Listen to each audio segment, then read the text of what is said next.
Говорит Москва, показывает Бари. Мы с вами на юге Италии на матче 20-го тура итальянской серии А. Смотрим, как Жозе Мауриньо поднимается из-под трибунного помещения стадиона Святого Николая, Сант-Никола. Так называется арена, которая будет принимать матч Бари-Интер. Чемпион страны гостит здесь, на юге. И этот выезд явно непрост, потому что здесь приезжим командам отводится незавидная роль в последнее время. Очков им не дают. Не то, что дарят, не дарят, вообще не дают. Просто не дают. Бари одержал 5 побед подряд вот здесь вот на своей арене. Начиная с 20 октября. И среди поверженных были такие клубы, как Удинезе, Лацио и Ювентус. Мы показывали матч с Ювентусом. Вы помните, как здесь было непросто туринскому клубу. Ну и будет непросто Интеру, это точно. Есть проблемы с составом у Жозе Мауриньо. Впрочем, проблемы потихонечку начинают изживаться. И вот уже мы видим в составе Сале Мунтари. Это уже хороший знак для Жозе Мауриньо, потому что без него было бы совсем туго. А так вот получше уже. Чувствует он себя. Правда, нет Станковича. Сразу забегая вперед, скажу, и выбыл он на 2 недели. Это, конечно, грандиозная потеря.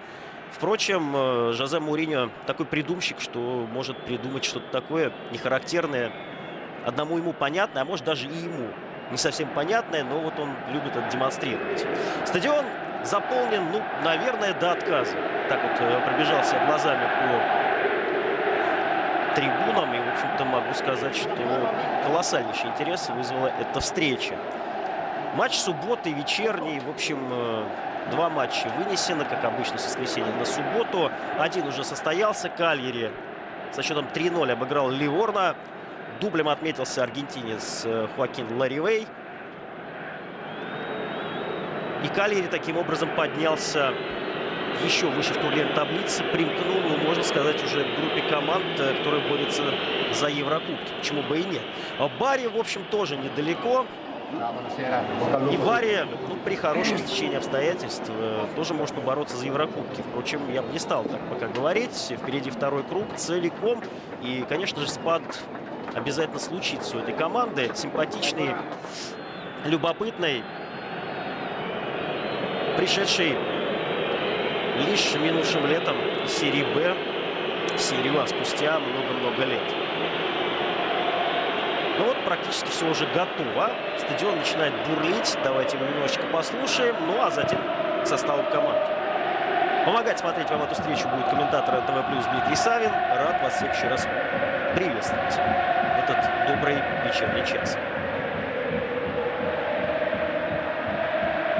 Роберто Розетти, главный судья. Самый-самый, наверное, сейчас лучший. Самый котируемый на Апеннинах. Начиная с 2006 года 3 раза подряд установился лучшим арбитром Италии. Ну а в 2008 году, отсудив финал чемпионата Европы, ну, вот по итогам того сезона стал лучшим судьей в мире. Вот так вот. Очень высокое звание. В хороших он отношениях с Пьер Луиджи Коллиной. Ну и это многое, в общем-то, может и объясняет. Но, впрочем, его работа иногда и не безгрешная, но, по крайней мере, не подвергается такому скрупулезному вниманию, как вот у остальных судей. Случается в Италии. Посмотрим, как будет сегодня. Ну а пока капитаны. Капитан Бари, это вратарь Жилет, бельгийский голкипер, опытный. И капитан Интера Хавьер Санетти, конечно, как всегда, тоже харизматичный человек для миланского клуба.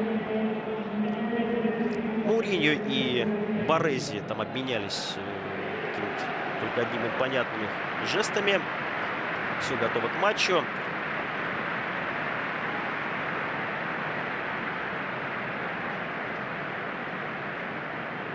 И, похоже, сейчас будет какая-то церемония, минута молчания. Я попытаюсь узнать, с чем это связано, и, в общем-то, вам скажу об этом.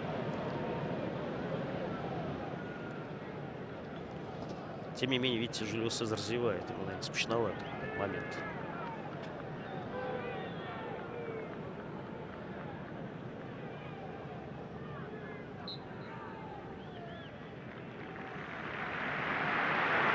Аплодисменты, аплодисменты. Итак, поехали. Бари, Интер. Составы команд. Интер. В воротах Жулио Сезар. 12-й номер у него на футболке. 13-й Майкон. 6-й Лусио. 25-й Самуэль. 2-й Кордоба. 4-й Санетти. 11-й Мунтари. 45-й Балотелли. 10-й Снейдер. 27-й Пандев. И 22-й Милито. Вот такой состав у Жозе Мауриньо. Ясно, кто где играет. Может быть, не стоит лишний раз напоминать. Важно понять, каким образом они будут перемещаться там по ходу первого тайма. Потому что они будут перемещаться 100%. Уже за Мауриньо по-другому и не бывает. Бари. Жилет в воротах, номер 1 у него на футболке. Бельмонте 15-й, Мазьелло 5-й, Бануччи 19-й, Паризи 21-й, Альварес 90-й, Гаци 14-й, Донати 16-й, Коман 11-й, Меджорини 69-й, Барретто 10-й. Жан-Пьеро Вентура только что, вот 3 дня назад, 14 января, отметивший свое 62-летие, конечно, хочет получить подарок в виде победы. Бари последний раз обыграл Интер уже больше 10 лет назад, в 99 году. Что там, 1-0. Но, сами понимаете, Бари очень долго отсутствовал в серии, поэтому пересекались команды нечасто. Все, первые минуты, давайте за ними смотреть. И уже вот сразу неприятные эпизоды у ворот Бари. Удар по воротам, едва счет не становится 1-0. Угловой. Вот так, едва на 19-й секунде Интер не повел.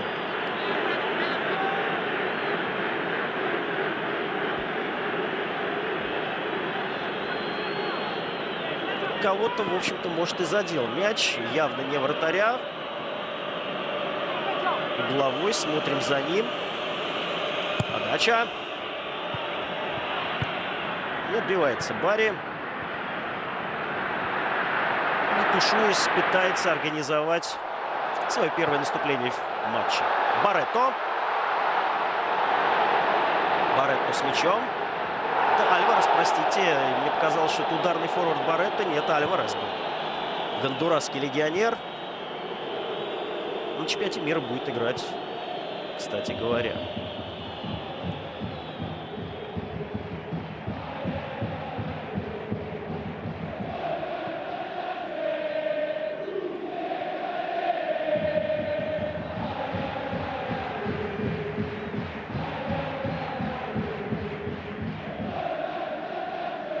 Самуэль. Ну, вот мы сразу видим с вами планировался выход с Антона. Он поправился спустя 2 месяца после травмы.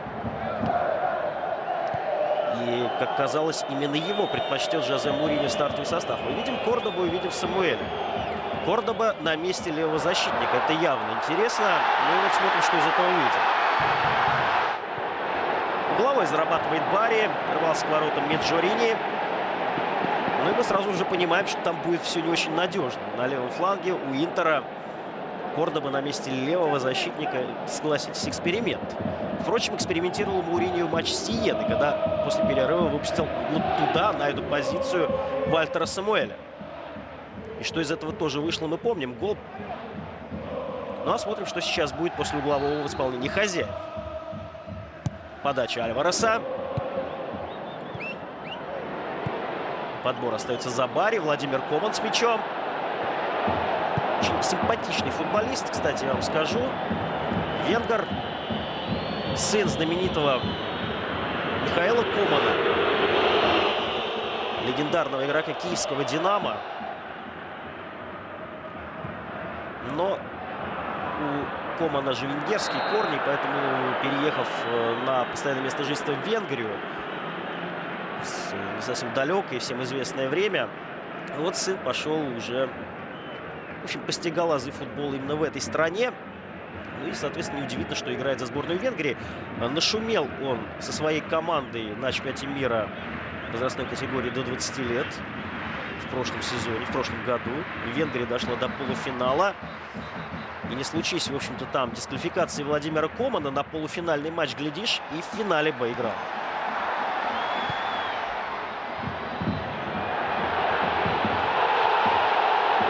Меджорини. Можно играть. Здесь судья, в общем-то, и было рядышком. Я не возьмусь утверждать, что гул стадиона оправдан.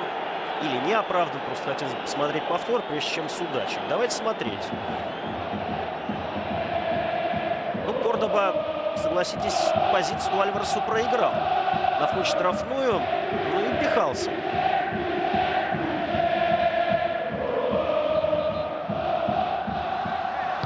Бельмонте. Он справа сегодня действует в защите. Ну и у Барри, давайте про потери тоже скажем. Конечно же, может быть и не сегодня напрямую, но в дальнейшем-то обязательно наверняка скажется в выбывании из строя Андреа Раноки, который многих уже восхитил своей игрой. Не по годам мудрой, дисциплинированной, грамотной. И вот он выбыл, ему сделают операцию, выбыл после матча с Фиорентиной в прошлом туре. Раноки мы теперь не скоро увидим. Ну и пришлось перекраивать Джампьера Вентуру линии обороны. Пока, в общем-то, Интер не дает нам, ну, вот, кроме вот этого единственного эпизода в начале матча, насколько вот эта потеря будет сказываться. Ну, а пока смотрите, какой пас. Нет положения вне игры. Барретто. Хорошая закидушка, но здесь Кордоба как на пожаре выбивает. Делает свечку, и здесь приходится его партнерам бороться и подстраховывать своего. Перемещается то справа, то слева находится Альварес. Вот он. Игрок уже весьма опытный. Ему около 30. Сейчас точно не помню, но это не суть важно. Весьма опытный футболист. Много матчей провел за сборной Гондураса. И спустя долгое-долгое время эта команда будет играть в чемпионате мира. Мы уже говорили, что ничего не случится, если Альварес там быть должен. Как и Давид Суас. Новобранец Джем. Он теперь не в Интере, поэтому мы о нем, в общем-то, короткой строкой только скажем. 6-я минута матча. Пока довольно спокойно, но Барри забрал себе мяч. Это важно. Мазиелло выбирает адресат. Чуть-чуть сзади от него находился Бануччи, воспитанник Интера, находящийся в аренде там. Сложная такая схема была передачи прав.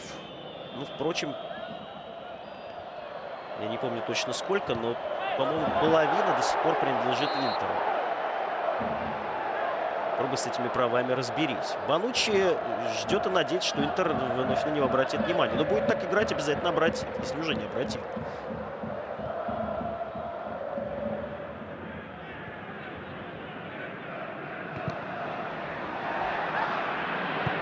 Кордоба. Снейдер. Балотелли. И в касание на выход Милито. Милито поднимает большой палец за то, что его обнаружили. Обнаружил Балотелли. Тут Милито высказался по поводу Балотелли. Сказал, что когда он играл за Дженуа, ну, хотелось порой убить Марио Балотелли за его поведение на поле. Теперь они в одной команде, и все равно, говорит, иногда хочется вот взять и ударить этого Супер Марио. Есть за что, согласитесь. Балотелли насколько талантлив, насколько и пока непредсказуем в поведении. Ну, молчать и учиться, как Шарикову, к примеру. А он вот молчать и слушать, ну, он в основном говорит. Говорит иногда, да чаще всего не по делу. Впрочем, этот футбол пока отношения никакого не имеет. Мы оцениваем Балотелли как игрока, а игрок он знает. Когда в порядке, когда у него все нормально с головой. Ну, понять, когда это происходит, когда наоборот, ну, вот нам не дано. Мы надеемся, что сегодня все будет нормально. Альварес едва не проник в штрафную. Милито, Снейдер. И вот здесь, кстати, небольшая погрешность у Барри в обороне. И кабы не, если я не ошибаюсь, как раз Бануччи на подстраховке. Быть бы выходу 1 на 1.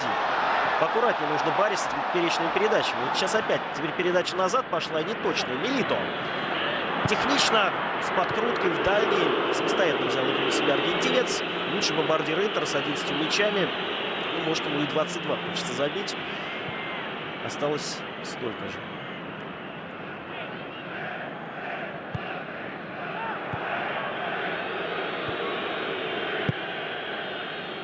9-я минута, 0-0. Я не буду вам, в общем-то, утомлять вот этими цифрами.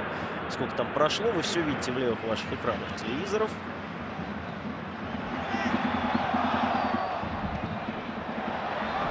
Альварес не получит мяч, но тут опять Кордоба не слишком аккуратен.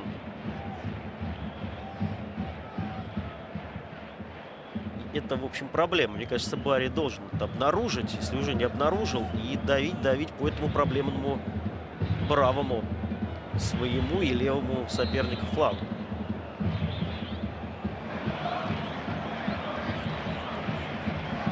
В первые 10 минут Интер много забивает, как и Барри, но голов пока нету. Ни тут, ни тут. И не сказать, что Интер, озираясь назад, ощущая проблемность тылов, не рвется вперед. Класс игроков таков команды, что они самостоятельно могут решить эпизод любую секунду. Матч с Сиеной тому свидетельство. Идет, не идет игра у Интера, это не важно. Важно исполнительское мастерство. У Интера вот подача. Жилет на месте, спокойно играет.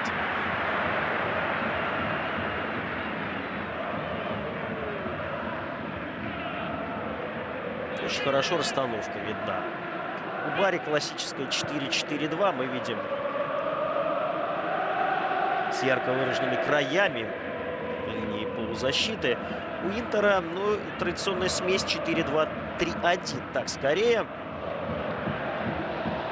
Снейдер в центре, а Пандев с Балотелли привязаны больше к флангам. Но никто не говорит о том, что они там должны постоянно находиться. Вот в прошлом матче вышел Куарежма. Сыграл плохо. Но и Мауриньо это понял к 10-й минуте. Уже и, в общем, стал дергать Куарежму на противоположный фланг. Не получилось и там, пришлось заменить Куарежму. Но там Балотелли был дисквалифицирован. Сейчас он играет и получает по голове. В первом круге команды сыграли в ничью 1-1. Это был первый тур. И там серьезно Барри потрепал Интер. Жозе Мауриньо 3 схемы предложил по ходу матча. И все равно Барри в концовке был ближе к успеху, нежели чем хозяин.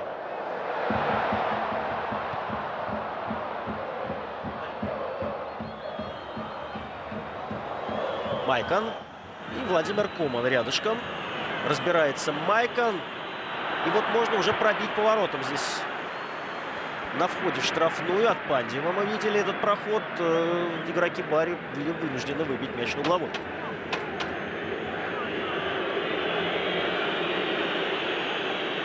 Второй по счету у миланцев. Плотная игра. Очень плотная игра.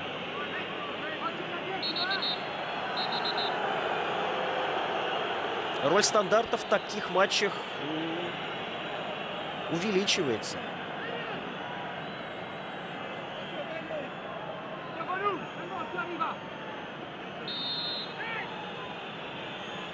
Подача. Жилет выпускает мяч из рук. А здесь нарушение правил от Балотелли. Фу. Непонимание. А мы видим на повторе, что справедлив Розетти. Пусть в мяч сыграл поначалу Балотелли, но затем-то ноги зацепил соперника.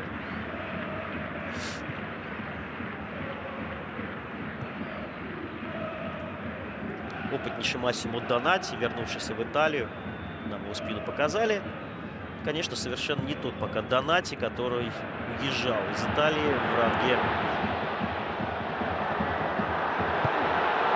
Впрочем, подождите, давайте досмотрим момент. А Донати позже. А так вторым темпом у Барри продолжается. Лежит кто-то там на линии вратарской.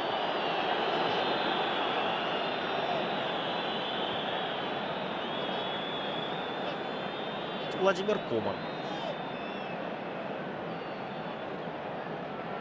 А Барретта 40-й номер исполнил. Мяч уже улетал. И лишь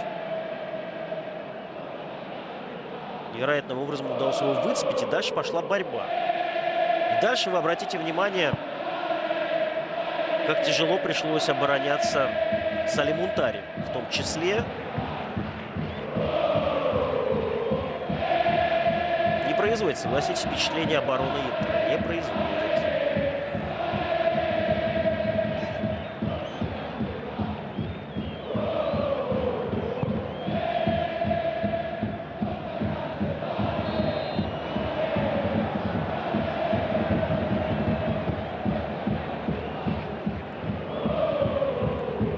Бари 10-й в турнирной таблице на данный момент. И это при матче в запасе с Женой. Вот они сыграют в середине недели пропущенную игру.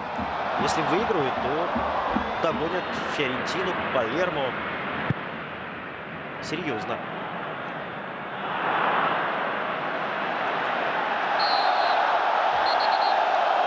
Ну и самое главное, конечно же, это количество пропущенных голов. Ну ладно, у Интера 17. Хотя, впрочем, как играет сейчас нынче оборона миланцев, вот это количество немножечко удивляет. Так ведь столько же и у Бари, 17, и столько же у Фиорентины. Вот три команды, которые наименьшее число голов пропустили в нынешнем сезоне.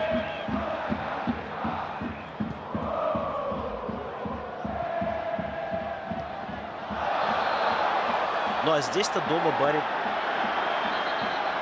крайне редко, повторяю, пропускает голы. Вцепляется в соперника. И ладно, просто оборонялась команда. Нет, она постоянно колет. И вот даже эти минуты, 15 уже сыграно в матче, показывают, что никакой боязни соперника нет. Никакой. Альварес. Банучи.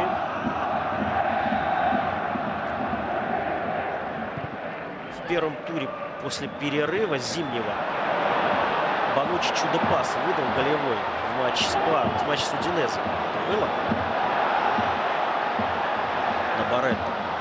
Метров на 50. Повадки у него, в общем, такие. Серьезные. Видят поле хорошо. Но это рискованно. Едва Снейдер мяч не перехватил. Банучи. Вот он не рискует как раз. Назад вратарю, и правильно. Очень спокойно действует. Так же, как и Жилет. Бельмонте. Бельмонте мало появляется в составе. Бельмонте, ну, вы понимаете, пришлось перетряхивать после травмы Раноки оборону. Поэтому Мазила пошел в центр, а Бельмонте вот как раз на фланге. Там, где играл Мазила. Бельмонте кроссик делает с правого фланга. Альварес. Мяч подхватывает и контролирует. Банучи. По-профессорски себя уже ведет практически Леонардо Банучи в 21 год.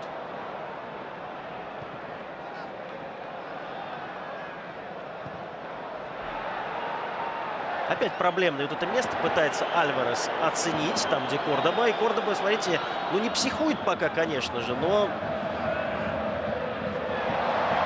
явно не в своей тарелке находится Иван Ромеро Кордоба.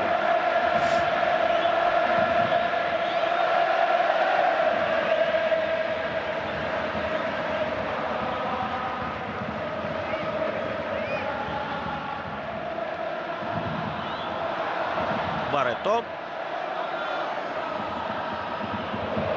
Сохраняет мяч довольно уверенно на фланге. Правда, не слишком перспективно может это получиться. И здесь Мунтари подоспел. И, глядишь, мог и в ногу попасть. Но он и попал. Но не в ногу, там в другое место. Но мяч выбил. И без нарушения правил, самое главное.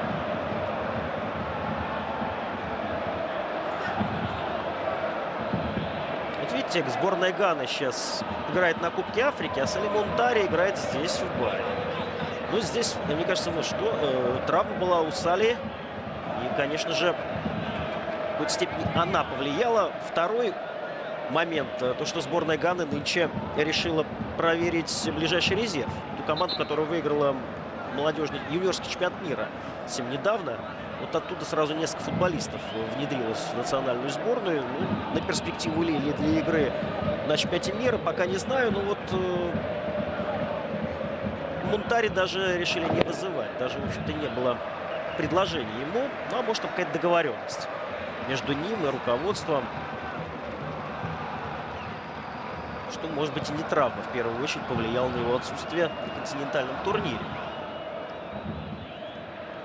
Кордоба. Вот, видите, его не прессинговали. Здесь получилось. У Кордоба сделал точную передачу на Снейдера. Милито. Балотелли. На месте. Но обыгрывается с Мунтари стеночку, а дальше потери. Здесь Мазиело на месте. Коман. Коман не рискнул демонстрировать технику. Наверное, верно это сделать. Он решил, потому что иначе бы случился обрезик, и там расстроив футболистов Интера еще могли и потревожить оборону Бари. Что Коман сыграл попроще. Лусё.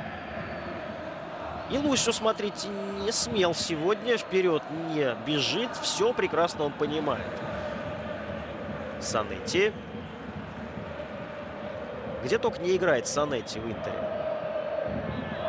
Искраев в полузащите, Искраев в защите, и в центре полузащиты. Да его, мне кажется, отправив в атаку, он и там картину не испортит. Это в 30...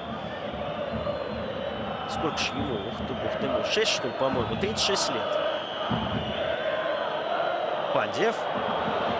Под левой у него ногой мячик, и это его. Но удар, тем не менее, не получился у македонца.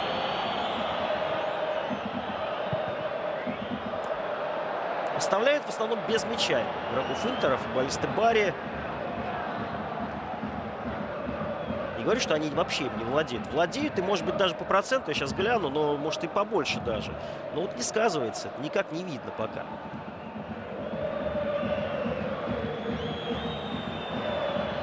Ну, знаете, 50 на 50. Вот La Gazzetta dello Sport приводит вот такую цифру. Мунтари. Дальний удар.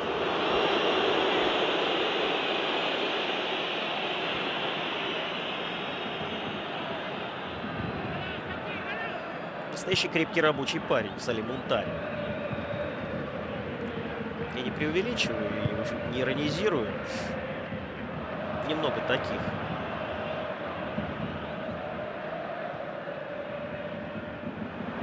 Пандев.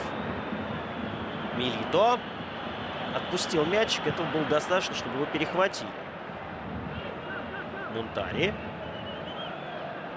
Надоело Интеру играть без мяча. Кордоба. Балотелли элегантно. Эффектно, но об эффективности здесь речь не идет. Сначала сделал, потом подумал, почесал в затылке.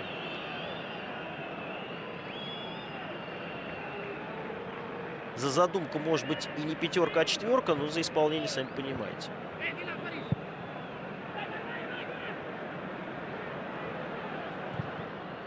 Паризи в центр. Ошибается Владимир Коман. И тут же исправляется. Альварес. А вот это хорошо. Правда, тоже рисковал Альварес. Рядышком Балотелли находился. Но вот обхитрил же гондурасец Супер Марио Балотелли. Мазиело. Коман. Глубоковато Коман играет. Мы это видим. Донати. Альварес. А Бари широк. Донати. Налево. Туда. Правильно. И будет угловой. Ну что ж, не самый плохой вариант.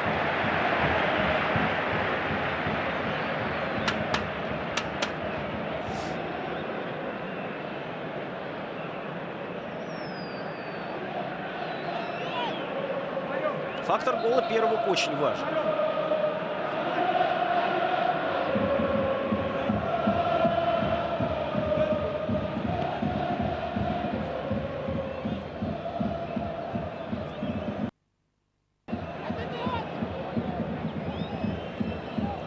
Подается мяч на ближнюю. Здесь Лусио. Ну, не на ближний, а уже в центр. Мячик проскочил. Подавался именно на ближний. И вот смотрите, где Альварес. На месте последнего. Фигаро здесь, Фигаро там.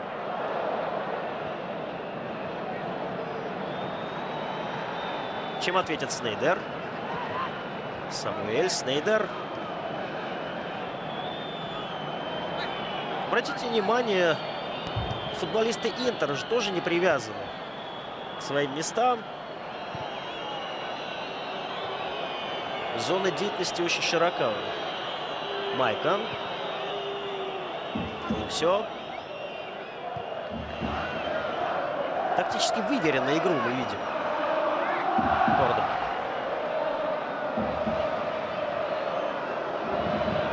Почти до миллиметра. Вот такую команду слепил Джампьеро Вентура. Многие говорили, что это наследие Антонио Конте. Но он вывел команду в серию А. Вы знаете, Вентура доказывает, что и он в тренерском деле мастер, хотя о нем широкому кругу мало что известно. По сути, в серьезных командах он не трудился. Ну, Сампдорию вспомним, правда, Сампдория барахтал с серии Б. Была Мессина, были другие команды, их было много, но нигде большого успеха не было. И вот, смотрите, Бари. Если выведет этот скромный клуб в Лигу Европы, к примеру, ну, Вентура, можно сказать, что тренерская жизнь уже удалась.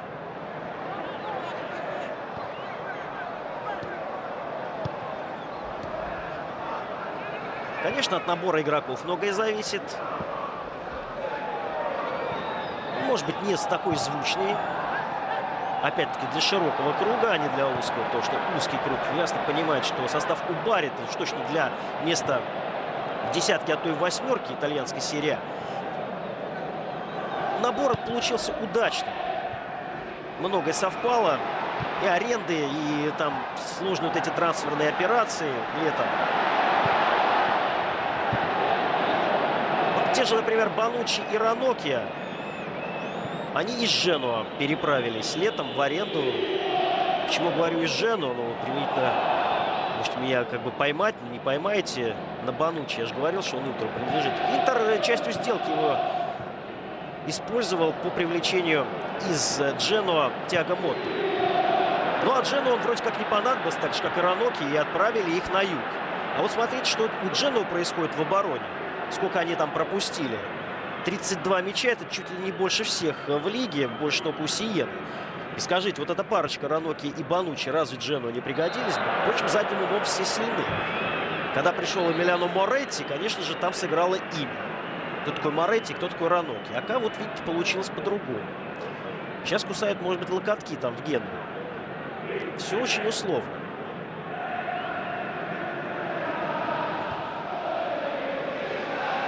Коман. Неточная передача. Мне кажется, тушуется Владимир Коман. Он был травмирован. И, кстати, из состава-то и выбыл. Он начинал сезон как игрок старта, так сказать, и Виталий Кутузов. Затем вот их накрыла череда травм. И вот Коман только поправился. Может быть, с этим связаны его не всегда правильные решения, которые он принимает на поле.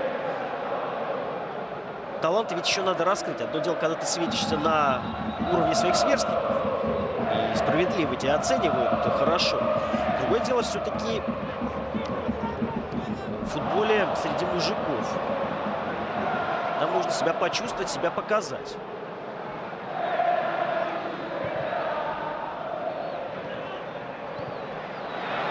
Донати. И свободное пространство. И его чуть ли не вагон. Хорошая передача. Альварес. Удар в ближний. Жюлио Сезар на реакции сыграл. Ну, а Альварес, у него два было решения. Давайте смотреть. Либо катнуть чуть-чуть вот сюда, левее. Видите, рядышком Коман находится. Ну, а он пробил. И, наверное, прав, потому что на ходу ведь был. Ах, какой же умница Массимо Донати. Жюлио Сезар не позволил себе между ног мячик запустить. Хитрец Альварес. Головой заработал Барри. Подает Альварес. Коман. Хорошая, проникающая на Альвареса передача. Здесь положение вне игры. И жаль. Потому что симпатично все выглядит. И опять с места левого обороны у Интера. Да, вне игры. Ну, кстати, здесь Санетти оказался. А где же Кордоба? Ну, вот Донати, смотрите, профессор, да? Посмотрел налево, посмотрел направо, а все он прекрасно видел. Подключение Альвареса, видел забегание и снабдил моментально его мячом. Похвально. Когда тебя видят, когда тебя чувствуют. Вот Джампьеро Вентура.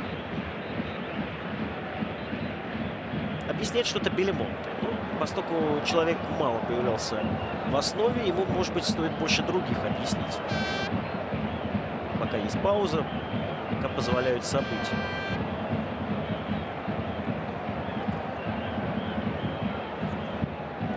Ведь не боится заявлять постоянно Вентура о том, что нету непобедимых команд. Он так заявил перед первым матчем с Интером, он то же самое сказал сейчас.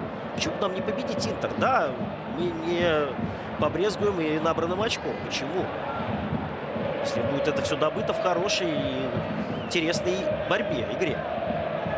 Но ведь у Интера есть проблемы в обороне, почему бы нам их не использовать? Так сказал Вентура на предматчевой пресс-конференции. И мы видим, что его слова не расходятся с делом. И ведь не абы как Барри атакует. Но вот они нащупали проблему у Интера. Они же не атакуют через право, где Майкл. Они стараются насыщать вот именно тот нам ближний фланг. Стараются в основном проводить оттуда свои вылазки.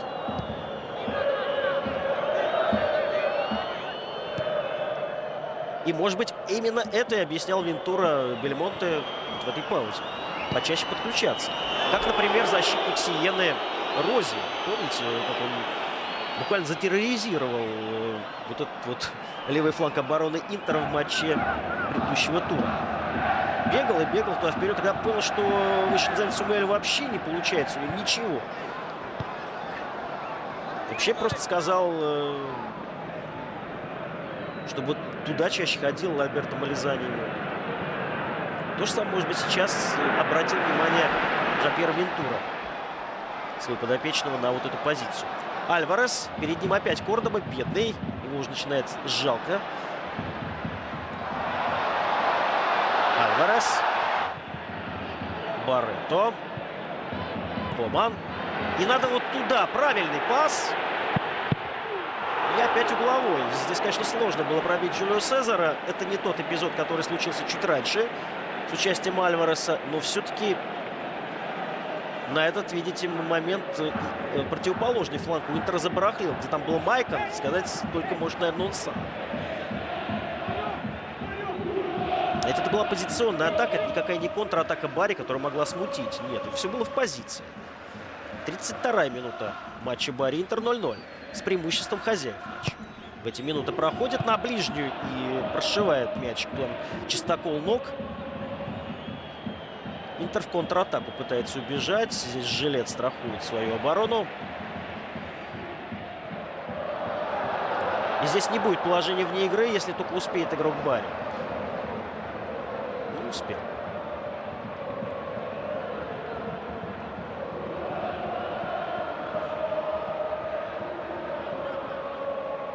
Ну, согласитесь, отсюда пробить Джулио Сезара можно только в сказке. Закрыть глаза, почувствовать, что ты спишь, и пытаться забить ему в ближний. Не того уровня вратарь, чтобы пропускать такие.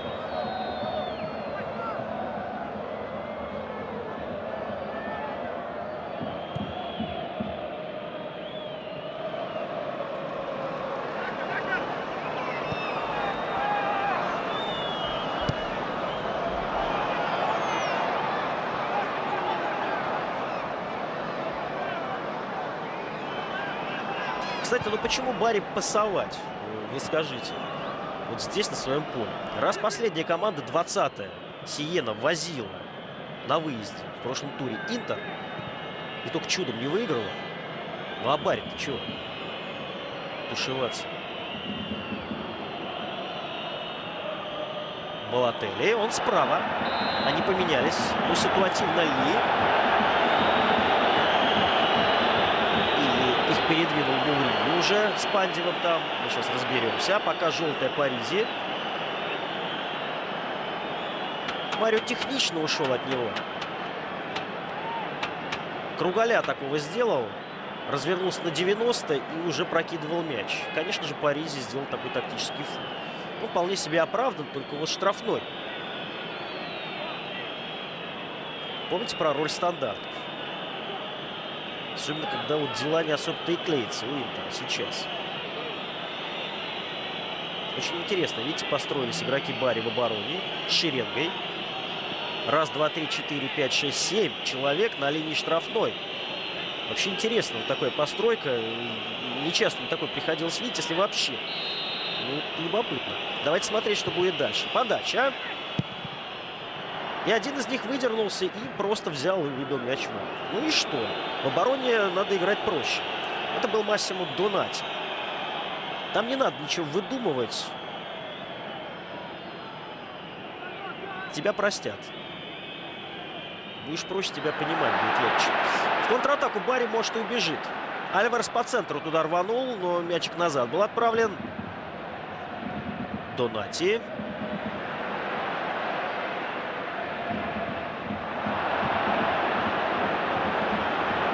А теперь ответ Интера.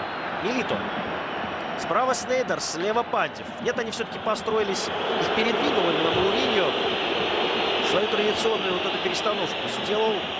Переместил Балотелли направо. Пандева убрал налево. Ну что ж. Может быть, что-то получаться будет лучше. Может, у Пандева там с Бельмонте кажется вполне себе интереснее.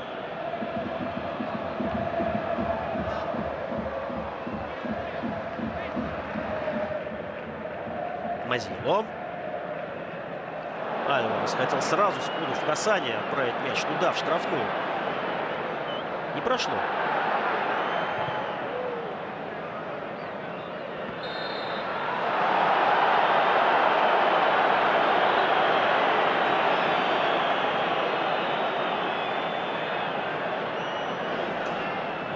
Ну, плечом пихнул, конечно, Мазило, Диего Милито. Всему штрафной.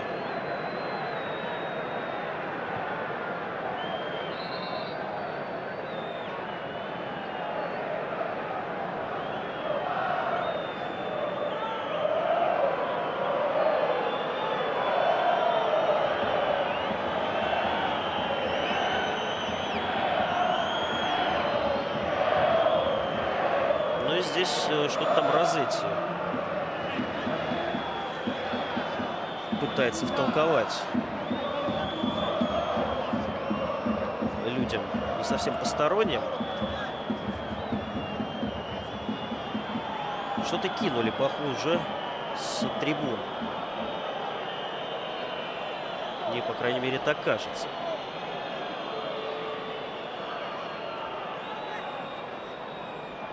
Si invitano gli spettatori a non fare assolutamente uso di raggi laser che disturbano gli atleti in campo e pubblico. Si rende noto che chi fa uso di raggi laser potrà essere oggetto di sanzioni. La polizia statale Нам показывают общий план стадиона. Ну, можете оценить, в общем-то, посещаемость пока. Серия А. Сейчас с этим проблемы большие. Но на большие клубы люди приходят. А здесь действительно пытаются обратить внимание публики на то, что вела на себя по сдержанию.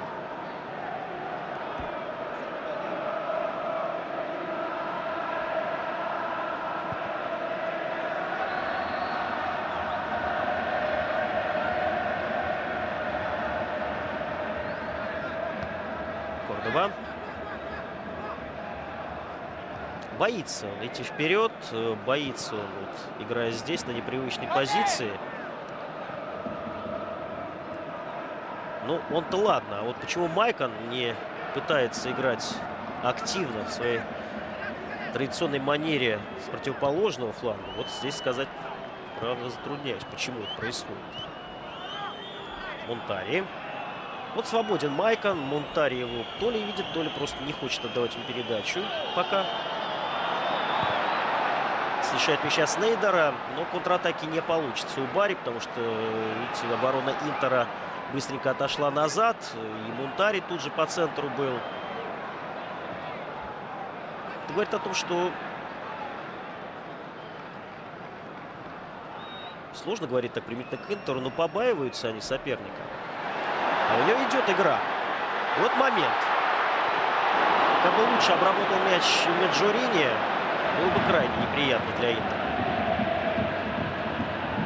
Меджурини дорабатывает эпизод до конца, вбивает у Санетти мяч, не дает начать контратаку. В ответную. Ну а стеночка получилась симпатичной, правда, туда загнал уже Меджурини на фланг своего соперника довольно далеко, а он отхитрился и сделал передачу удобно. Вот просто с техникой как-то не был в ладах вот этот эпизод.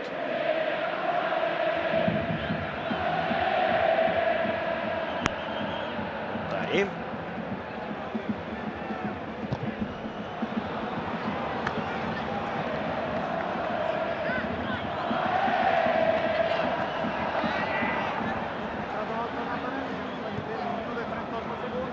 Что ж, 40 минут первого тайма, можно уже какие-то итоги начинать подводить.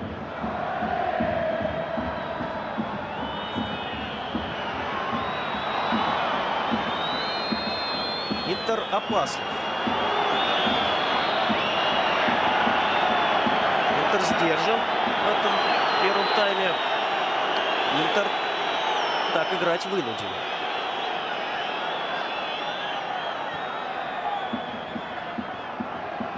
Не сказал бы, что заставили плясать по свою дудку, но все-таки были эпизоды, когда серьезно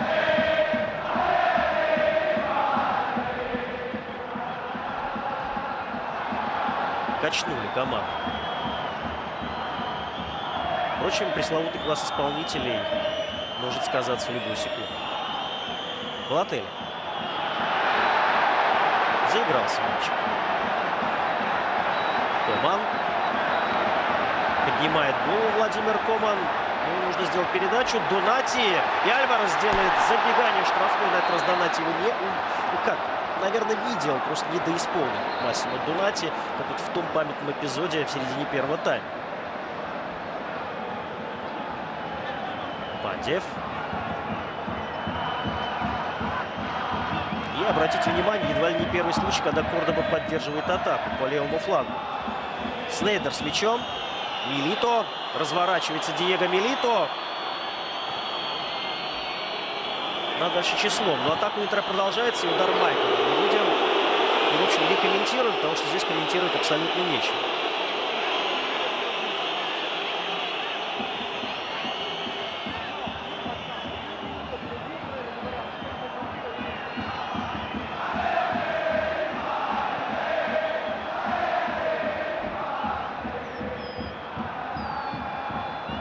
Банучи не рискует, опять по-простому действует. Мазило. И ведь и не чувствуется отсутствие Раноки. Вот по первому тайму. Вот встал номинальный крайний защитник в центр и играет так, как будто там играл всю жизнь.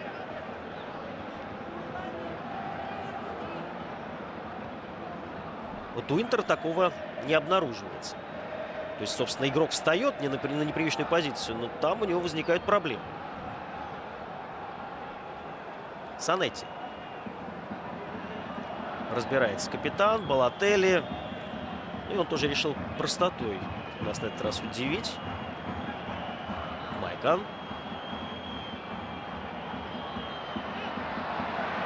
Разводит руками Майка, на что-то разводить, когда сам виноват. Вел мяч, уперся в стенку, потерял. Ну, зачем разводить? Надо исправлять нарушение против Донати.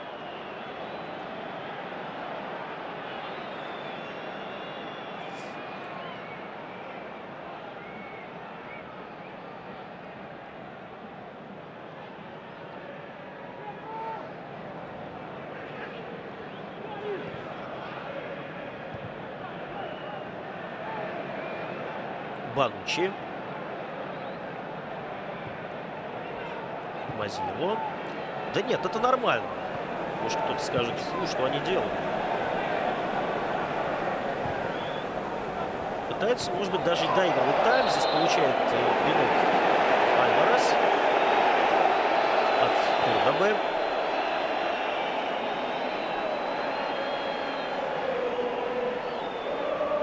Это непростой набор очков от Бари, нет. Мы же видим, что не отсиживается команда в обороне. Исключительно не играет там. Просто действует, ну, грамотно, это понятно. Это, в общем-то, еще ладно. Мудро действует. Понимает, где есть болевые точки у соперника, и пытается именно оттуда побольнее доуколоть.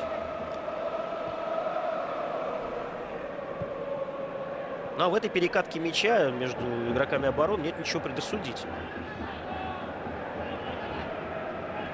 Пытаются они таким образом, может, и выдернуть игроков Интера. Они пытаются и в какой-то степени даже и прессинговать или обозначать борьбу. Ну а дальше вот за счет скорости Бари переходит в атаку. Включается Паризи. Тоже нечастый случай для первого тайма. И, может быть, второй, может быть, третий. Теперь на правом фланге мяч. Бельмонте. Донати. Перед ним Снейдер. Донати убирает мяч и делает пас Владимиру Коману. Очень здорово. Вернее, это Гатце был, но не суть. Гатце опять. Хорошо контролирует мяч на чужой половине поля игроки Бари. Альварес получает теперь уже полноценный пинок. Хотя вот судья показывает, что на самом деле аут всего лишь и в пользу Интера. Никакого нарушения, по его мнению, не было. Альварес лежит за кромкой. 3 минуты компенсирует Роберто Розетти. Марио Балотелли может даже гол забить и получить за это желтую карточку, если ему так нравится.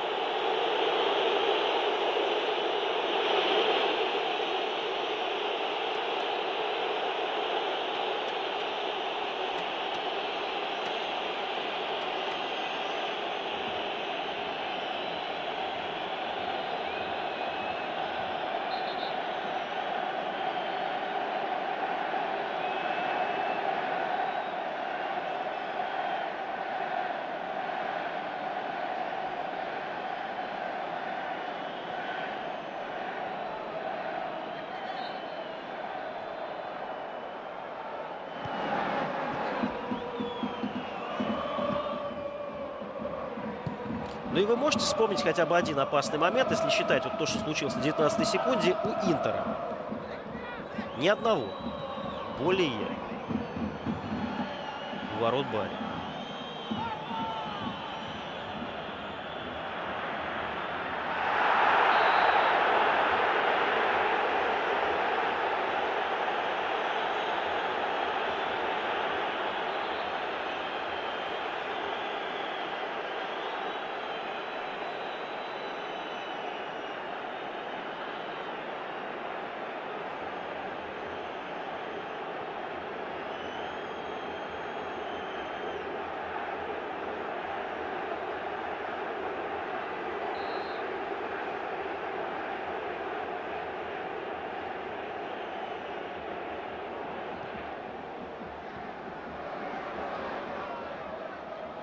Самуэль.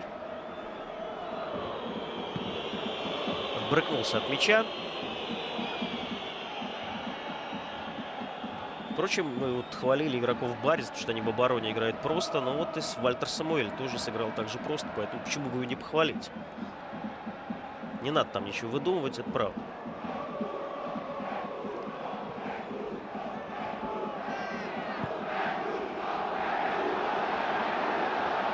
Альварес и Кордоба.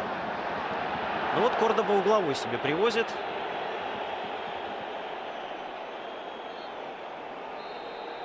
А вот дадут ли его подать? А вот не дал Розетти. Какой негодник-то, а? Педант Розетти не дал футболистам Бари подать угловой.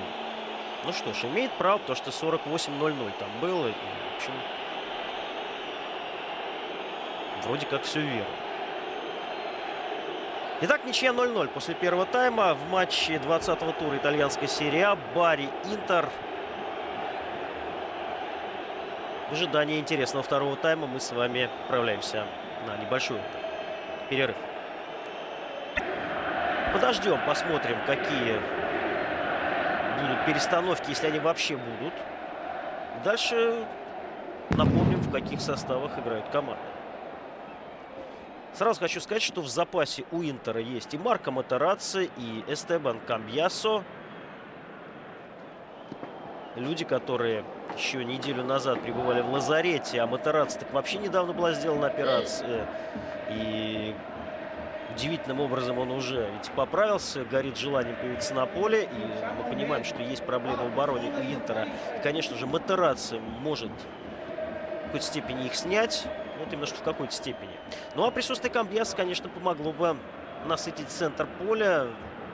Могло бы, если он, конечно, в нормальном состоянии сейчас пребывает, так вот, помогло бы добавить жесткости Интеру в середине, которой команде явно не достает.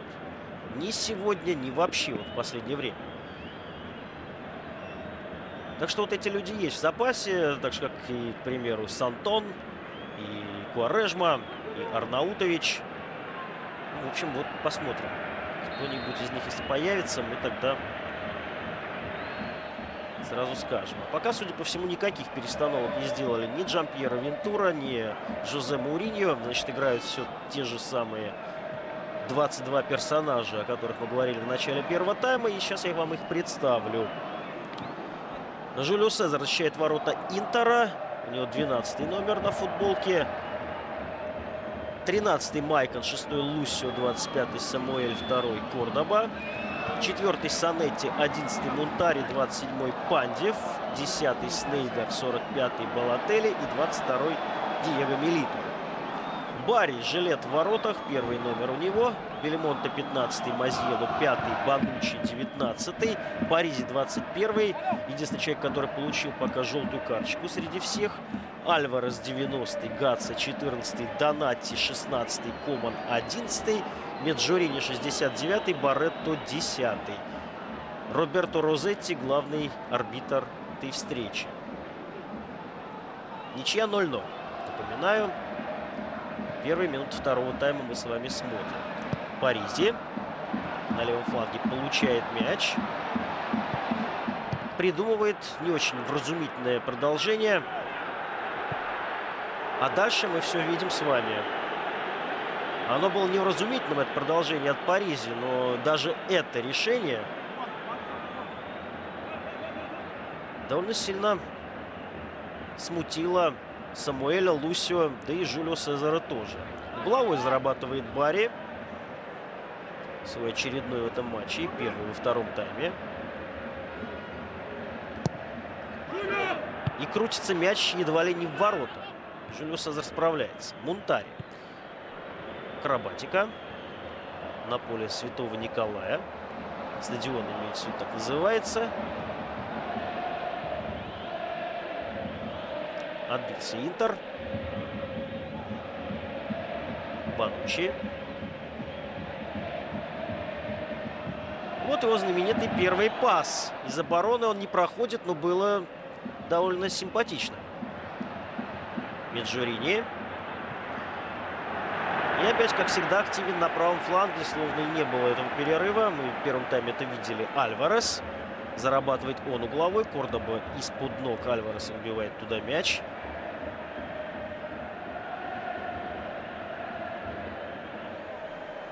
И сам же Альварес его будет подавать. Подача. До удара дело доходит. Это Бануччи подключился. Вот нам его демонстрирует. Высокую его фигуру. Больше 190 рост. Неудивительно, что он перепрыгнул Майкона.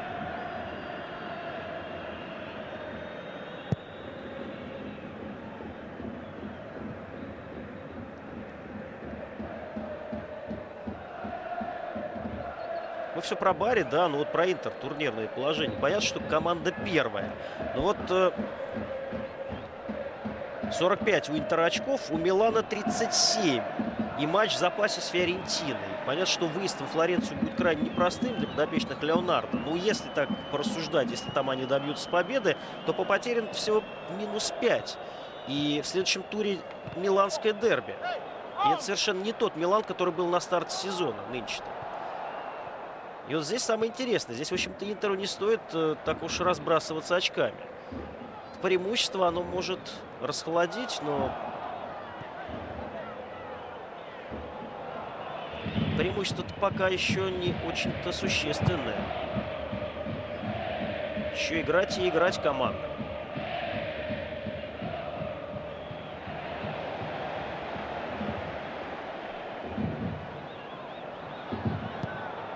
Мы вроде как об интриге за чемпионство в последнее время на Италии не рассуждаем, но почему бы не пофантазировать?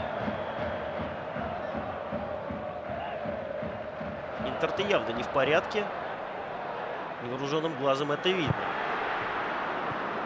Особенно в обороне. От обороны немного и пляшется. Танцуется. Если там не важно, то и другие линии тоже будут в подвешенном состоянии находиться.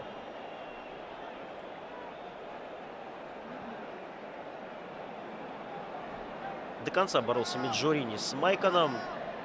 Вытолкнул его аж в скамейку собственной команды.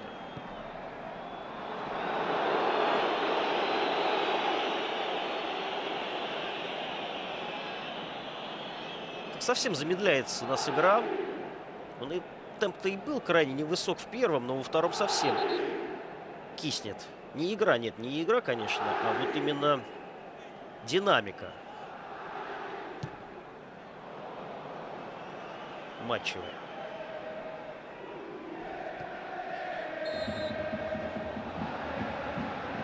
Да и вряд ли кто предполагал, что здесь будет обилие голов.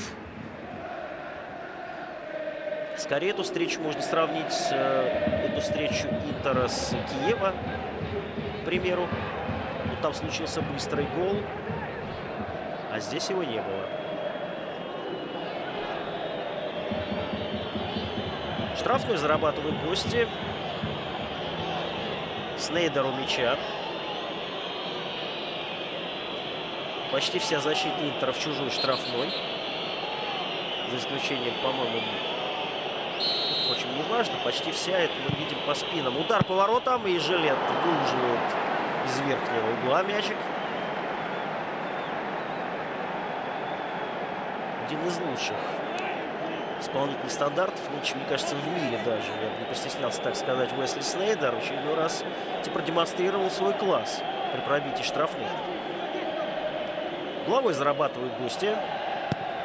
Там толкотня в чужой штрафной. Опасный момент. И удар по воротам. И вот здесь Барри паникует немножко. В ближнем-то бою запаниковала команда. Последний удар от Кордобы был не столь, в общем-то, опасен. А вот перед ним, и мы сейчас это увидим на повторе, все было крайне напряженно. Поборолся Самуэль. Кордоба отвоевал мяч. Бил Милиту. Попал в Гаци. Именно вот попал, а не заблокировал Гаци туда. Там элемент случайности был очень высок.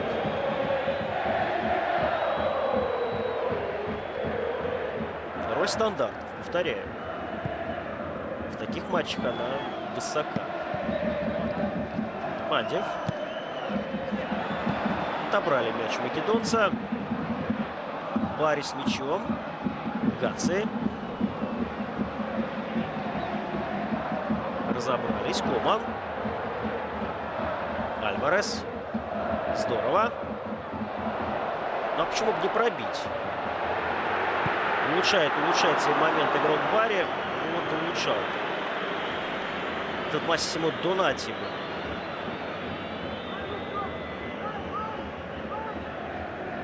Ну, вокруг него игра сегодня строится. Атакующий у Барри. Он ее конструирует. В обычной жизни, вот если исключить эту встречу, то роль, в общем-то, мне кажется, в большей степени предназначается аргентинцу.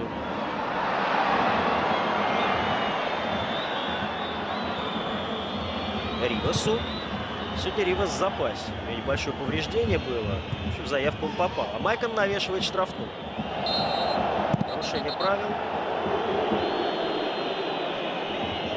Вот мы видим, да, вот Ривас, ключевой игрок середины поля, за которым уже охотятся много довольно клубов больших в Италии, в частности Рома.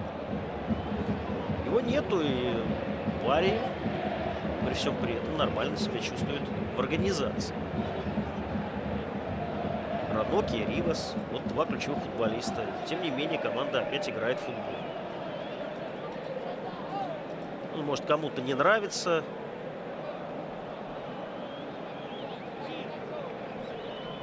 Хотя, с другой стороны, а почему строгость и дисциплинированность с элементами небольшими, такими вкраплениями всяких изысков, почему она должна, собственно, не нравиться?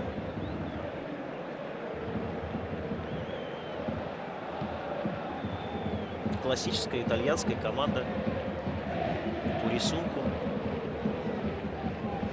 Кстати, в Италии нынче вот так вот строго немногие играют.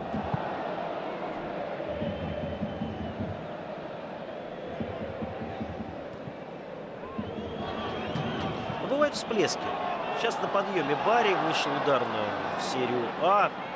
С первых туров заладилось. С игроками угадали. Ну, вот если на нашу российскую землю так вот препарировать, то, ну, пример Амкара. Помните, 4-е место, Белоруков, Попов. Почему бы и в сборной не попробовать? Это как вот Раноки и Банучи. Ну, с поправкой на возраст, конечно. Ну, а дальше что? Дальше, естественно, спад.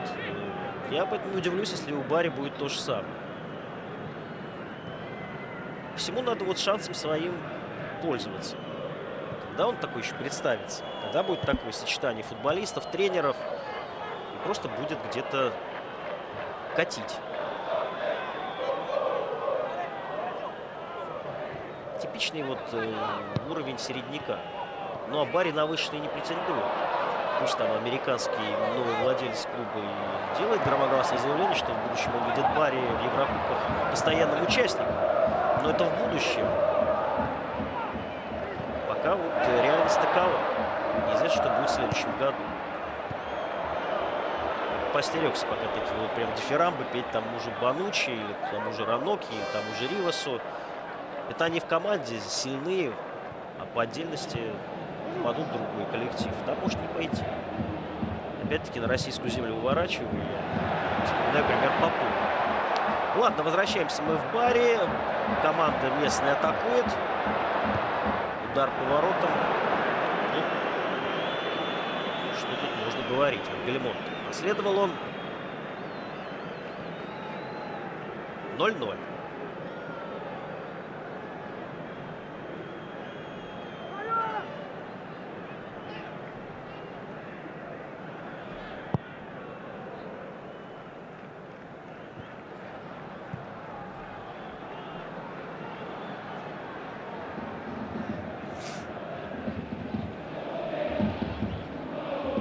Банучи. Хорошо видит поле. Ну вот не всегда у него получается исполнить. Ну, когда получается, это выглядит действительно здорово.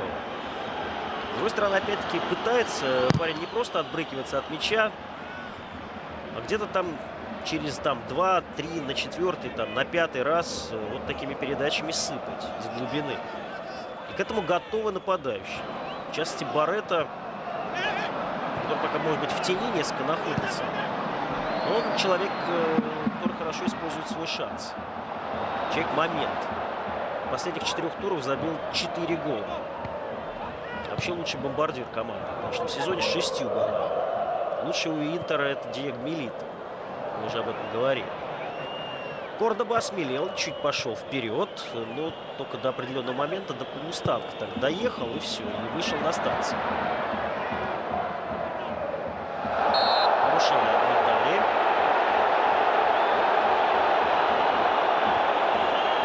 Еще бы Камбьяса ему в пару сюда. Вот было бы совсем другое дело.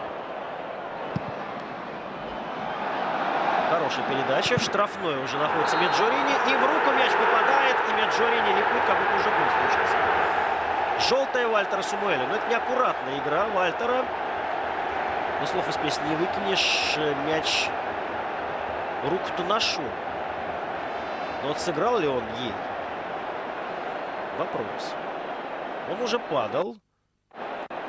Но с другой стороны, Руку-то выставлял и, наверное, все-таки сыграл.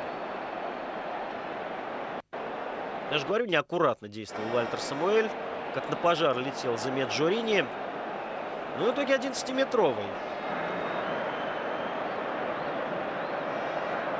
У мяча Барретта. Ну, только что я про него поговорил. И вот у него шанс забить свой 5-й гол подряд, что называется. Продлить серию. Смотрим.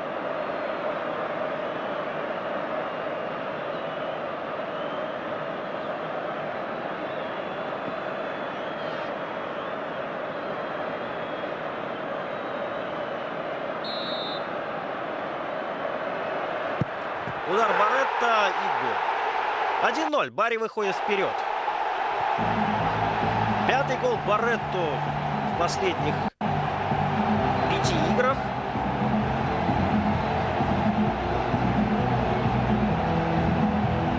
Седьмой в чемпионате.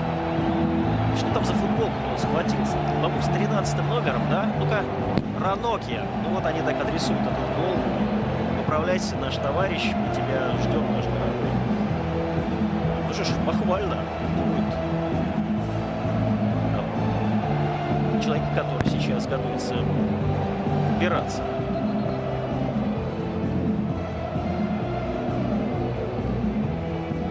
Ну, исполнил, не подкопаешься. Барретто развел вратаря и мяч по разным углам.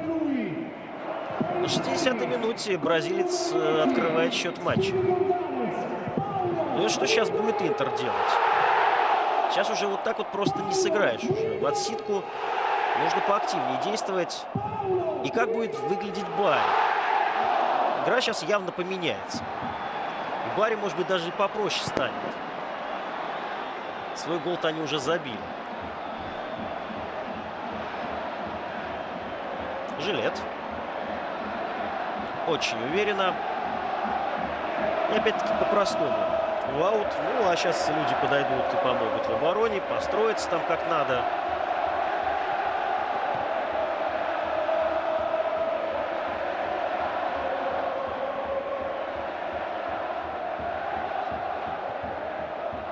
Санетти. И Барретта здесь его не ласково так пытается встретить. Означает борьбу.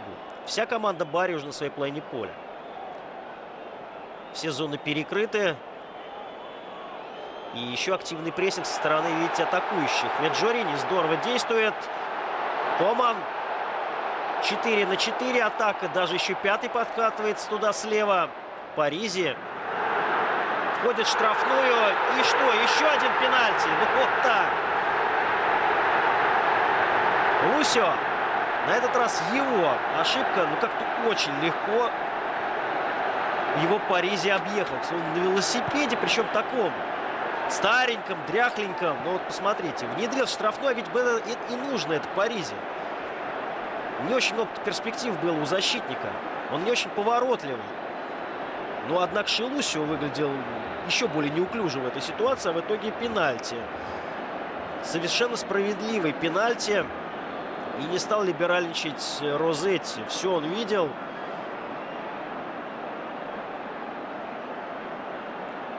И опять дуэль Барретто и Жулио Сезара.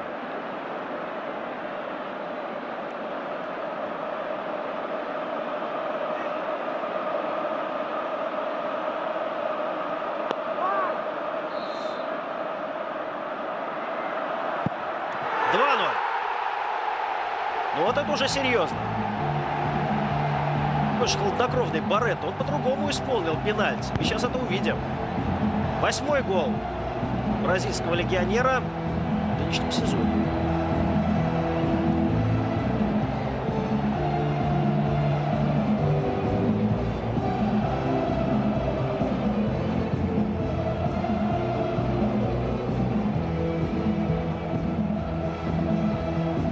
Так, пошли там перестановки Куарежма. Ну а пока мы смотрим за уверенно реализованным пенальти от Барретто. По центру на этот раз, а ведь прыгал Жулио Сезар, пытался гадать и уже понимал, может быть, по левому углу пробьет Барретто, но он пробил по центру. Вальтер Самуэль покидает поле. Санетти, может быть, сейчас оттянется в оборону, а может быть и не будет. Хотя тут еще одна замена. Значит, две сразу перестановки. Значит, будем ждать. Да нет, все оба пенальти абсолютно чистые. Здесь показывай, не показывай. А говорить можно вот только об этом, что все по делу. Сантон вместо Самуэля и вместо Мунтари Куарежма.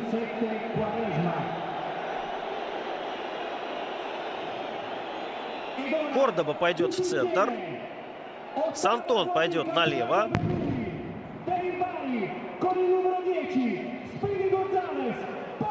Санетти останется один-одинешник вот этим связующим звеном между атакой и обороной. Ну а Куарежма, ну мы сейчас поймем, где он. Он будет везде.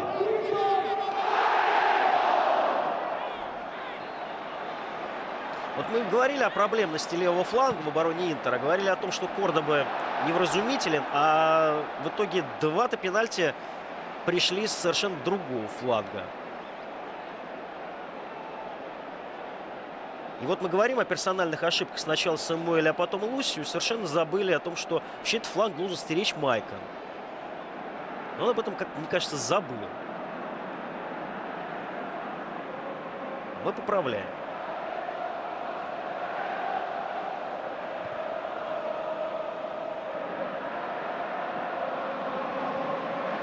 Интер не раз вытаскивал такие матчи. Ну, совсем недавно это случилось, неделю назад.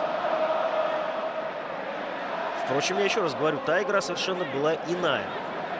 С точки зрения развития, с точки зрения обороняющихся соперников, тогда Сиена, нынче Барри. Ну, согласитесь, что Интер совершенно ничего не может противопоставить Барри.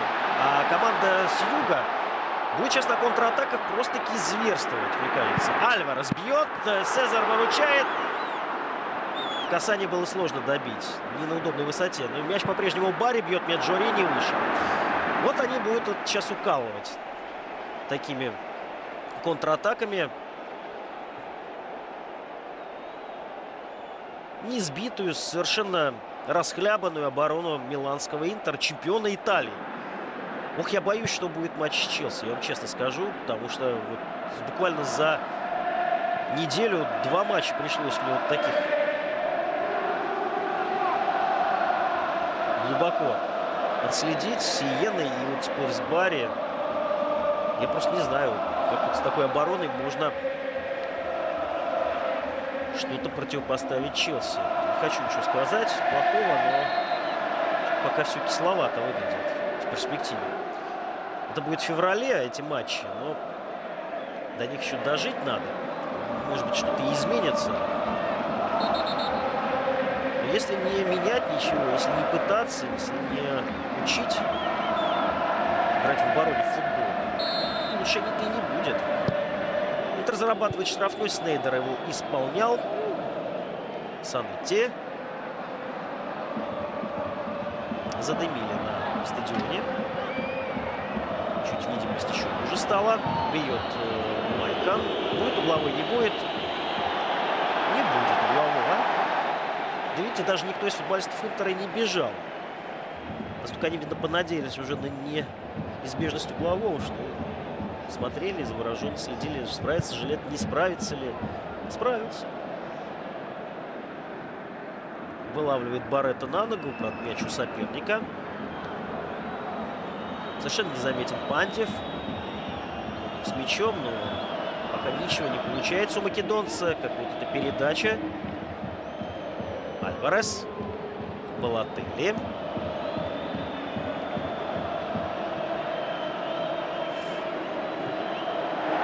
Что, Интер пытается числом задавить. Меджорини.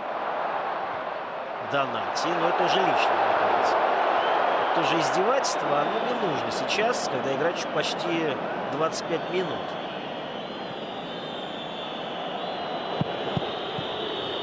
И вот, пожалуйста, шанс. И Интер забивает. И 2-1. Секундная расслабленность. И она приводит к голу и приводит к возобновлению интриги. Горан Пандев. Первый гол после возвращения в миланский клуб. Вот смотрите. Последовал удар по воротам. И здесь Мазьело спиной находился к сопернику, лицом к своим воротам. Мяч от него скочил, и дальше он оказался отыгран. Пантев этим воспользовался. А Жилет, ну, не выручил. Что ж тут скажешь. 2-1.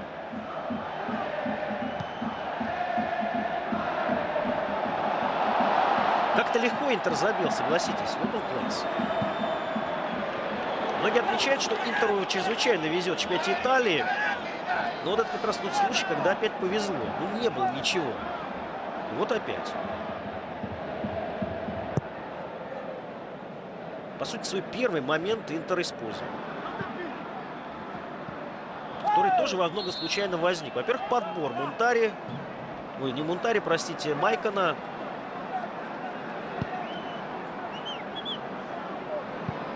Затем вот это вот попадание в соперника.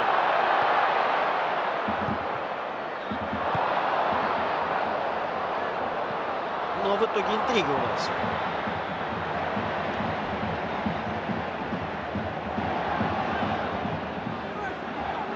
Паризи.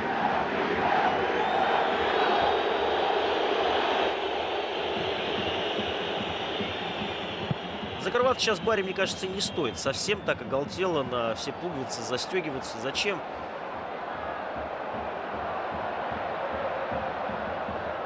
Альварес. Донати. Меджурини. Паризи. Забегание там было Комана.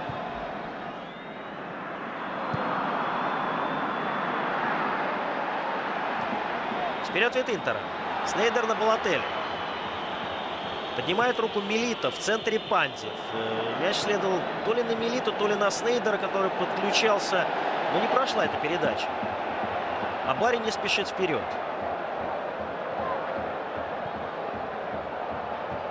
Донати. Бельмонте. Альварес. Два нападающих очень рядом и очень близко друг от друга. Меджурини и Барретто. Мы видим. Хорошо это или плохо, мы почувствовать не успели. Барри потому что откатился назад. Борется Меджурини и борется Кордоба. Альварес. Барретто закидушку. Удар Комана. Мяч попадает в Майкона. И в аут отскакивает.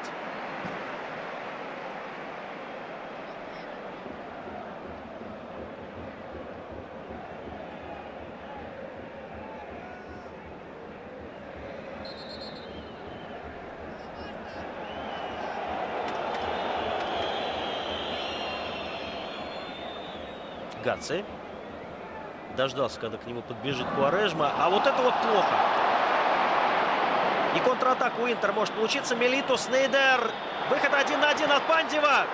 Пенальти.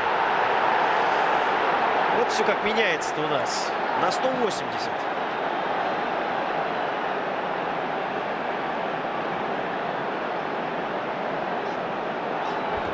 Леонардо Бонуччи желтую.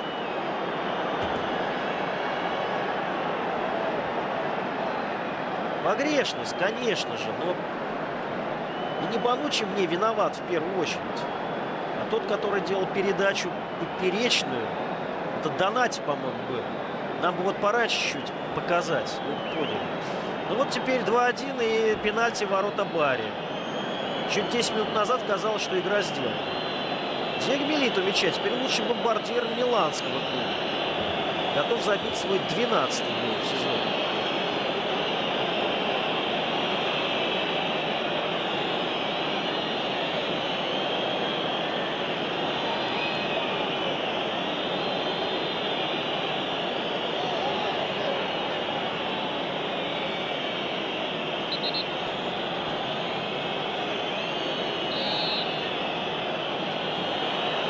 Бьет Милито, гол. 2-2. То, что на футболке у Милито, то и на табло.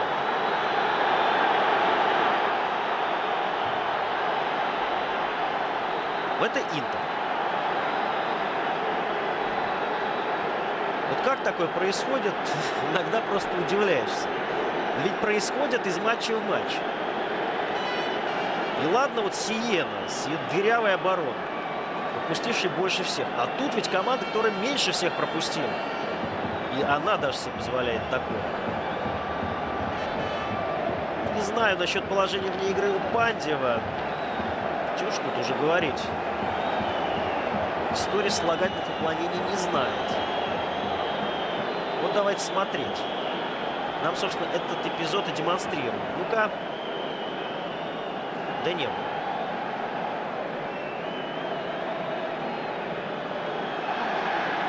Ну, а старший Барези, помощник Мауриньо, отправляется в очередной раз досрочно в раздевалку. Постоянно происходит. Кто-то что-то сказал, кто-то что-то не понял. Даже это не Барези был, кто-то другой из помощников. Ну ладно, он даже избавил. Мне просто показалось так на плане вот этом, что очень не похоже. Хотя, потому что я ошибся.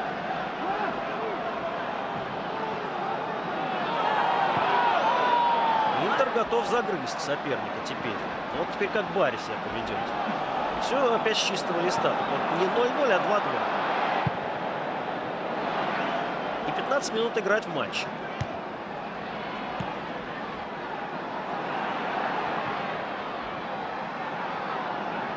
Гаци. Коман. Технично обработал. Правда, в темпе потерял почти под 0.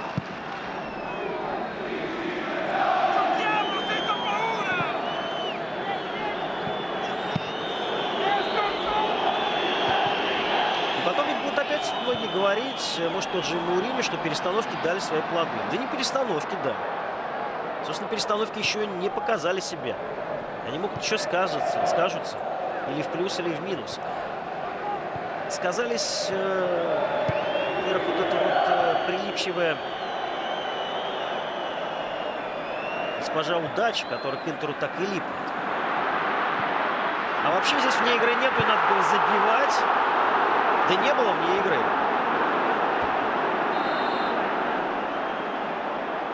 Альварес оплошал. Вот смотрите. Вот видите, где Майкон и где Альварес. Да, собственно, здесь не надо ничего рисовать, потому что по линии штрафной все видно. На одной они находились как минимум. А то и дальше находился вглубь Альварес. Ривас, вот он, аргентинец, конструктор атак, выходит вместо Комана. Не совсем здоровый Ривас, но до 15 минут его, может быть, и хватит. Некогда становился чемпионом Аргентины в составе Депендиенте в начале 2000-х. На самом деле, еще не очень-то возрастной игрок. Он тогда был совсем юным. Но стал же при Америку Галиеву. Теперь вот заинтересовал, как я уже сказал, многие большие клубы. Ну и готовится выход Камбьясо.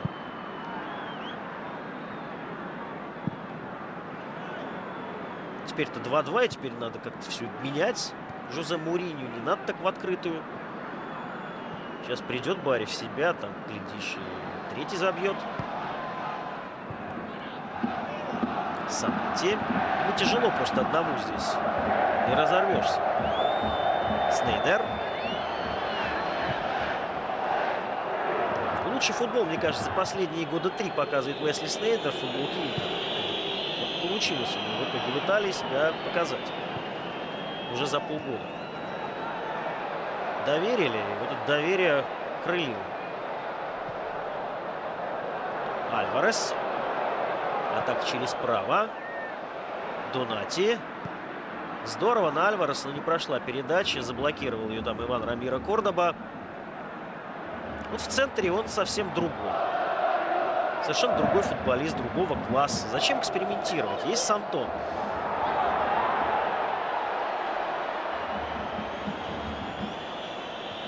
Снейдер.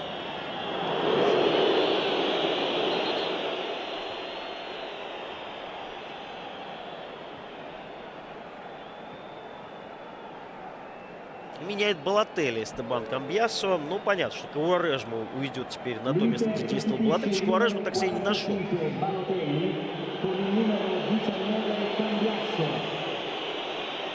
Сыграл он минут 10. И многое не в попад. И вообще без мяча много находился. Но теперь как-то более все устаканится. Куарежма пойдет на место Балотелли, у которого сегодня тоже игра толком не пошла. Пару финтов не в счет. Ну а Эстебан Камбьяса рядышком с Хавьером Санетти в центре. Это, конечно, насытит и утяжелит защиту Интера. Если что, врежет, не задумается по ногам. Альварес. Меджорини. Тягучий нападающий, но очень такой хорошо чувствующий себя в коллективной игре. Рикардо Меджорини. Ну а теперь ответ Интера. Майкон по правому флангу. Справа Пандев. Ну а здесь Леонардо Бануччи. Корпус поставил грамотно по всем законам жанра.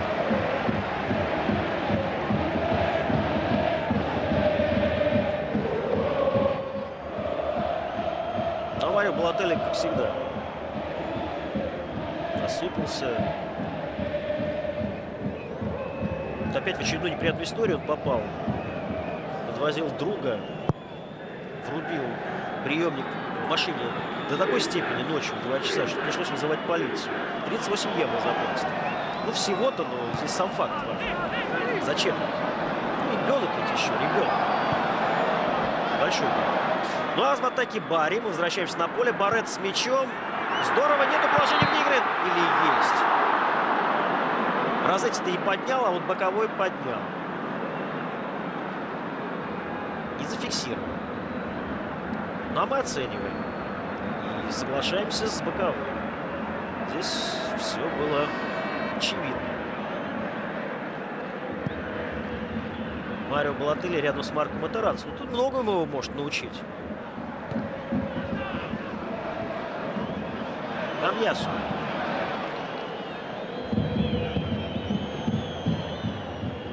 Снейдер.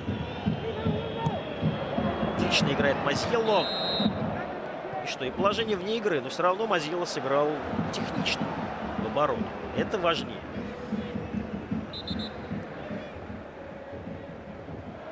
Ну, а, кстати, вне игры-то здесь не было. Так что судья на этот раз ошибся, но Мазьелло все это решил сам и не дал возможности разгореться каким-то там страстям. Случись сейчас гол. Потом бы осудачили всю неделю в Италии бы об этом. А не засчитано. Но его не случилось. Значит, и говорить нечего. Донати. Гаци. И Розетти. Здорово. Хорошая остановка мяча у Розетти. 42 года. Тоже неплохо от Куарежмы. Ну, случайно мяч все-таки к своим прилетел. Что радует уже, наверное. Мандев. Снейдер. Майкон. Обходит Риваса. Вот Ривас с мячом. Отпустил мяч далековато. Ну, чувствует, что он не в порядке. Обычно такие вещи себе не позволяют Эммануэль Ривас.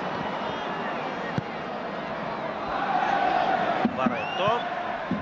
Отлично. А вот еще бы дальше пропустил бы Меджорини, было бы здорово, но и так неплохо. Плотный такой удар в дальний. Просвистел, как пуля. У виска Жюлио Сезара мячик. Смотрите.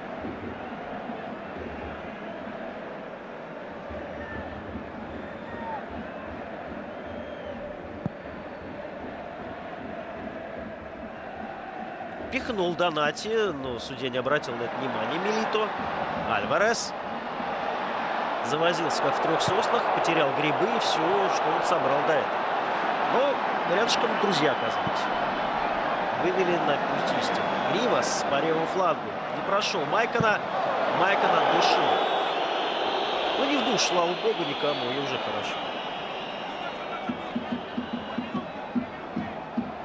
Гаци. Барретто. Едва мячом не завладел Меджорини.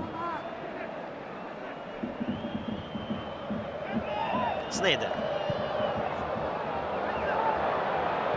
Здесь Бельмонте и Сантон он в легкую останавливает. Снейдер. Милито. Здорово. В подыгрыше Снейдер в стеночку.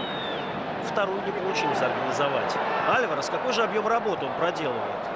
И взад, и вперед снует. И это уже 84-я минута-то идет. Ривас. Ну, вот такие передачи, такие пасы. Не то, что в Рому. Из Бари могут выиграть. Шутка.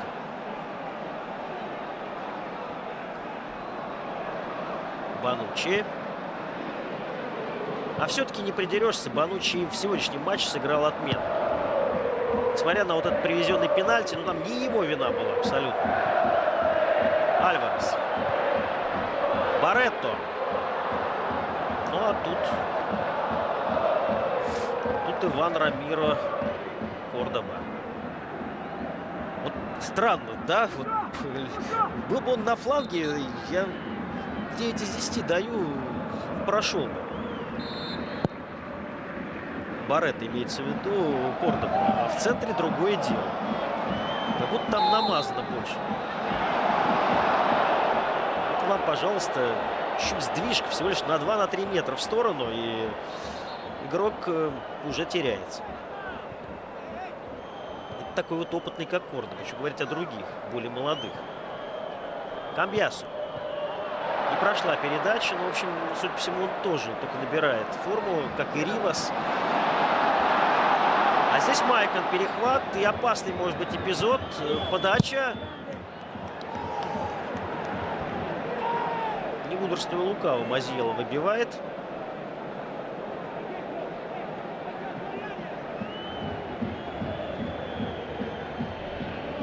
И опять Ривас, кстати говоря, здесь заковырялся.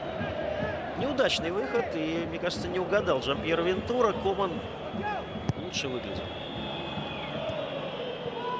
А вот этот подбор неприятный. Куарежма. И добавить.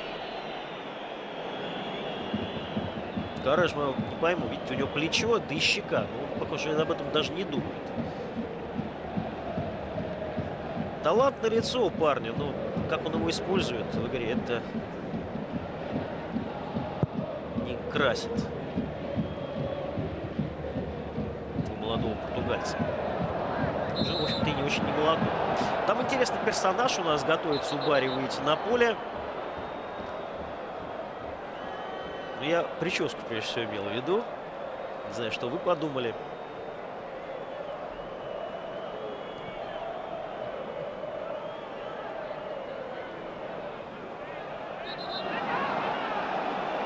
Ну и Мауриньо вот уже подсказывает.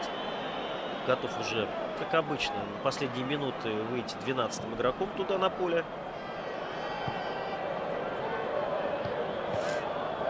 Интер завладел, в общем-то, преимуществом. Идет забивать третий гол команда. Снейдер. Куарежма, простите, это не Снейдер. Куарежма. Снейдер так не сыграл. Майкон. Куарежма. Хорошая подача. Ничего не скажешь. Приходится теперь партнерам бороться и отвоевывать мяч у соперника. Левая. Сделали неточную передачу, а все началось с Куарежма.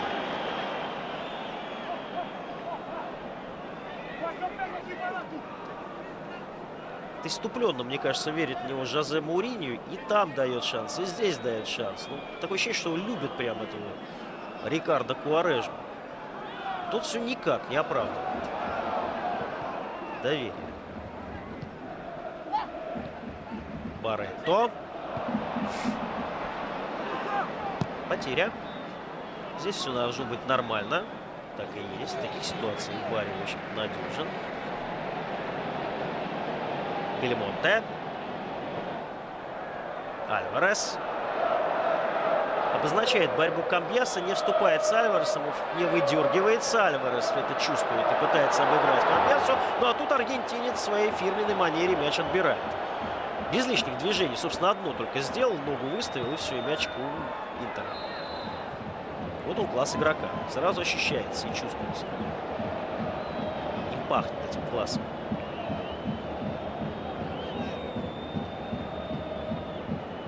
Ну, вот, подумаешь, 2-2. Справедливо. 3 пенальти. Ну, может быть, сейчас на себя гнев болельщиков Интера навлеку. Ну, вот мне так кажется, что Интеру пора бы при такой скверной игре проиграть разочек, чтобы звонче было и чтобы анализировалось лучше. Барри все-таки победу в большей степени заслужил. Выходит Камата на поле. Педро Камата вот так вместо Эдгара Альвареса.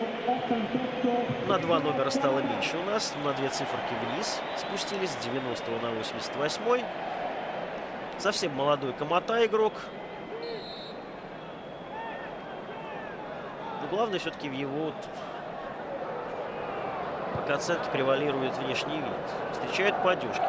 Ну, одежка, имеется в виду прическа, соответствует фестивальному настроению полного стадиона Сан-Никол. Ну а по уму провожать, ну, за 2 там с копейками минут мы Камату так по уму-то не оценим. Если только какой-то шедевральный момент не случится в его исполнении. А пока с мячом-то Интер, а не Барри. До этого пока далеко, чтобы понять там Камату. Санетти, вот кого понимать не нужно. Все на поверхности. Все. Бадев. Все. 4 минуты компенсирует Розетти. Играть еще прилично. Мы помним, что было с Сиеной. Что давайте пока выводов не делаем. Никаких. Милито борется. Куарежма. Ну, просто сыграл. И самое хорошее, наверное, что он мог это сделать. Санетти. Можно пробить капитану. Так и делает Санетти. Но уж сильно себя загнал. В этой ситуации в угол будет сложно было выкарабкаться. Хавьеру. Ему позволили пробить, но только потому, что уже вот эти люди, 3 их там оказалось, Мазьелу во главе, что мяч не пойдет туда, куда нужно. Сопроводил. Жилет выбивает от своих.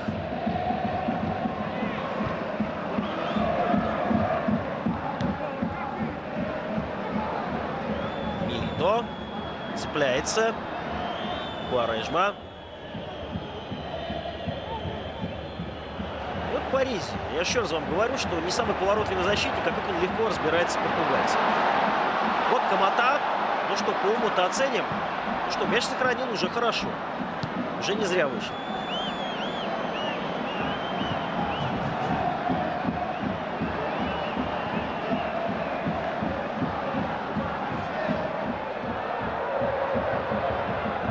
Барри движется вперед.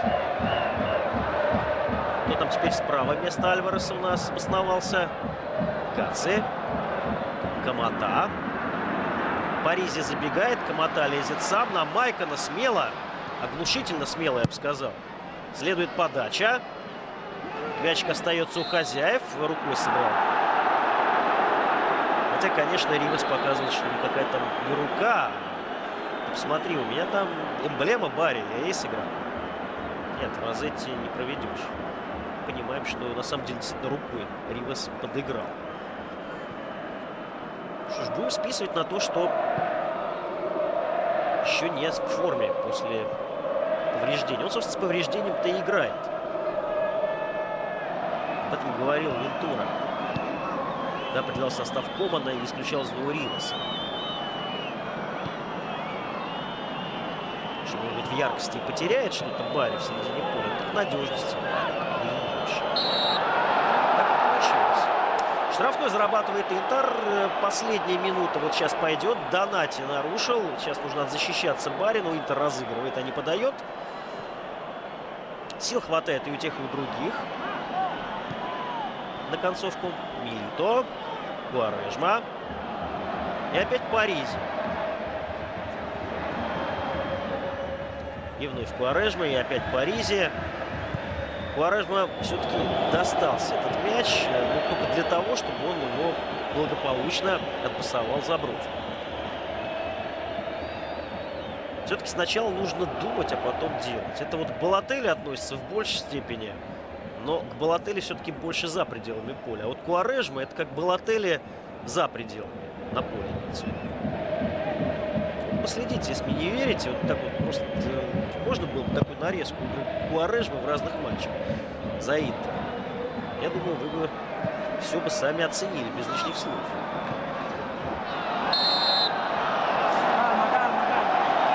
Комота выцарапал мяч Хавьера Санетти. Очень пришлось нарушать правила. Последние минуты-то в атаке Барри, казалось бы, но тут опять педант развился.